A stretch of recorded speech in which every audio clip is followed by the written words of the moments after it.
And what I realized in jail, this great spiritual epiphany, if you will, was that we've got it backwards in the relationship between happiness and liberty. Life, liberty, and the pursuit of happiness. Anybody heard that one before? Yeah? Okay. Guy named Thomas Jefferson? All right, just checking. All right, thank you. So, we get this impression from those words that it's a kind of progression. If you don't have life, you can't have liberty. If you don't have liberty, you can't pursue happiness. But is happiness something you go and chase down and beat over the head with a club and drag back to your cave to enjoy forever and ever? Maybe. Hell no. Maybe. Don't go there. Oh, all right. Well, if your concept of happiness is limited to certain externalities, well, again, you're not doing it right. And this is the important thing that's really so blindingly obvious when you realize it as something that is just elemental to the human condition. You will never control what life throws at you. You will never control the actual amount of freedom you are allowed to enjoy in your life when you are up against the entire paradigm of not just the rest of the country, but the rest of the world, the modern phenomena of statism. But you will always, always, always get to decide your attitude and your outlook, and your frame of mind is always your choice. And the reason government wants us to be afraid is because when you give in to that emotional servitude, when you allow your frame of mind to be dictated by others, you have enslaved yourself. Freedom starts right here.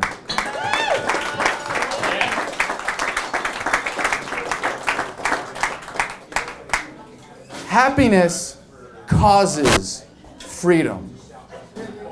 And if you can't see that, and you can't understand that you get to choose at all times what your demeanor is and what your choice is, then you will always be a victim. You will never be free. What's the point of being free if you don't know how to be happy? If you can't enjoy it, if you can't have that for yourself.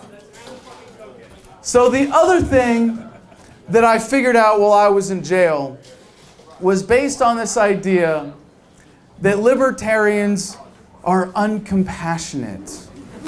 How many of you have heard that and wanted to tear your hair out when you hear that, right? Okay.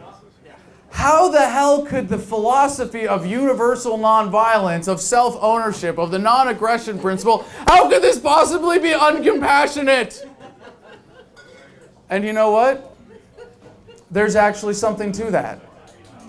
And part of it is because we don't argue for absolute principle. We don't argue, as often as we should, from the absolute moral position of universal nonviolence, of liberty based on self-ownership, based on the non-aggression principle.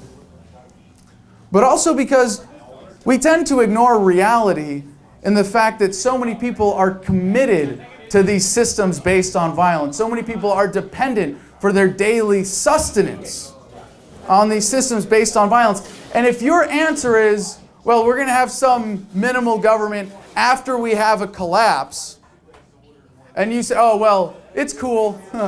I've got my guns and my ammo and my gold, and I'll be fine. Well, guess what? When the shit hits the fan, the government's going to take care of the people cowering in the cities. They're going to come after you first. That is not an answer. If you are compassionate, if you believe in the message of liberty because you believe in making people's lives better, because you want to see a world for your children where they are not subjected to the violence of statism that we see in the world all around us today, You have to be aware of this. You have to be paying attention to this. And the answer that libertarians often give is, well, there's going to be some form of collapse. Localism or localization, government's coming apart from the top down, is what we're going to have, whether we do it deliberately or not. The question is, can we take the bull by the horns? Can we face up to these issues? Can we deliberately acknowledge the problems that we're facing and say, we are not just going to let this thing collapse and hope that the government spares us in its death throes as it violently clings to power? That is not an answer. If we face up to these issues, we understand the challenges that we face as a society that is dependent on all these systems of coercion. Localization, deliberately taking governments apart from the top down, is how we get there. And for those of you that didn't catch it, while I was in prison, it was a great opportunity for me to announce that in 2020 I'm running for president on the platform of an orderly dissolution of the United States federal government. We can do this the easy way or the hard way. What we have now is such an incredible opportunity.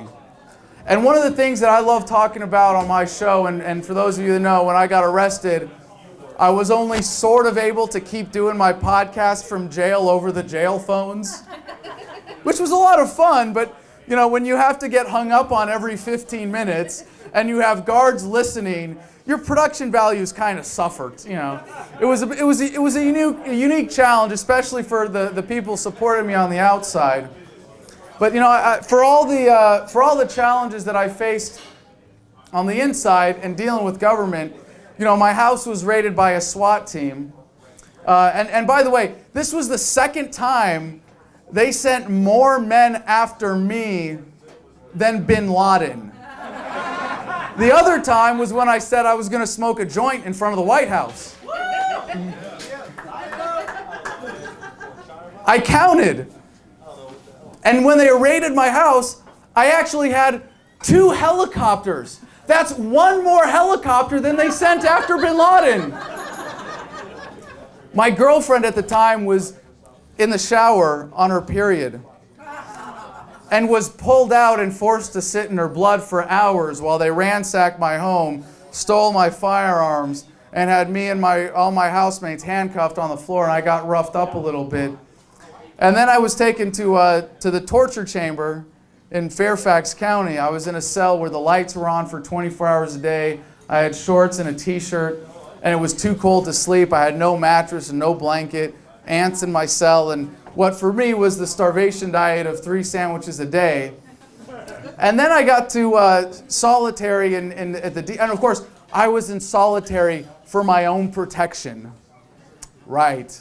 So I got to the DC jail and found that a lot of the guards were actually fans of Adam versus the Man. And I started getting extra trays, so it was very nice to have that extra courtesy. But they still have to, do a little squat and cough every time you go to the shower.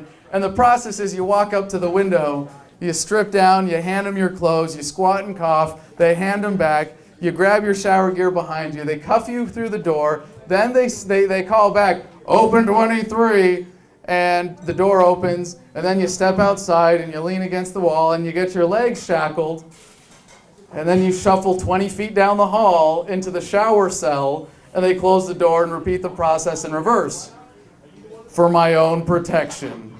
So then I got to general population, and the first thing that happened to me when I got to general population was I got rushed by a gang of inmates with their hands outstretched saying, "Dude, we saw you on TV, we love your show." And from then on, prison life was pretty easy. It was actually a rather enjoyable experience, except that on the outside, my operation was being sabotaged. And we don't know if it was something set up by infiltrators or simply individuals acting on their own, but my legal defense fund was stolen while I was in jail. And it was as if they were trying to keep me in jail in order to continue living off my business. It was that was the only hard part, really. I mean, I was in Fallujah for 7 months. Going to jail was a cakewalk by comparison. There's nobody shooting at you, at least.